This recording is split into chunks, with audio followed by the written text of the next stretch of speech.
We got to talk about this Kyle Filipowski story, fellas, because good Lord, is it bananas.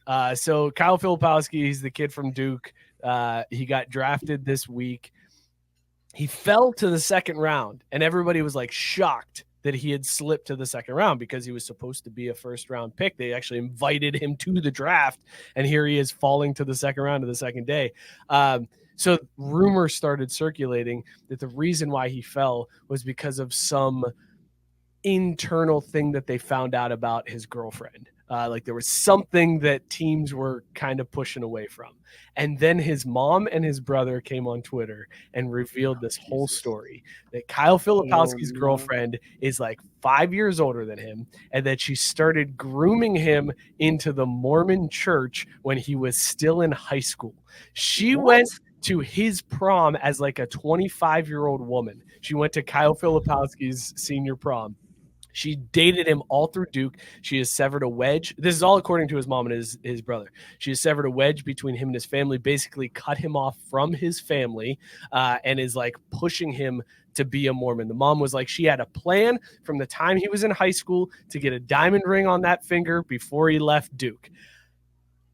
This is where, fellas, I feel like we might be in a simulation, because Scott, do you know where Kyle Filipowski got drafted this week? Do you have any idea? No, but I'm guessing Utah. I was going to say drafted by the Jazz. Kyle Filipowski got taken by the Jazz. I had no idea, but based on the story, it makes total sense. But now I gotta wonder. So she's grooming him to become a Mormon, right? Like, she's grooming him so that he could be in a religion where it's cool to have more than one. They don't care. She doesn't care as long as she's got that meal ticket, baby. If she's the first one, she has preferential treatment. You know what I mean? Like, I don't know the rules in the hierarchy. I just know that she could have more than one. So I didn't know like there was special treatment. I just figured they saying she was his babysitter too. Which that's real fucked up. This is fucked up. That's such Gabe also mentioning this story that he took a picture with Karl Malone's jersey too. Yes, this one after getting drafted. And guys, for a hot second, I thought Kyle Filipowski was going to be number 32. I was like, they didn't retire that? And I was like, well, they probably didn't, because he fucked a lot of kids. So they didn't retire his jersey, and maybe Kyle Filipowski is going to wear 32. This was just him holding the jersey though. But man, to complete the thought, Rex also asking if she's 5 year older, when in high school did they start dating? It's maybe the Karl Malone jersey is apt. It's just she should be the one holding it. No, from what I read, they didn't start dating until he was 18, but she was like grooming him prior to that. Is what the allegation. What a weird fucking story. This would have never happened if Coach K was still there. This would have never happened. Dude, that's what his brother said.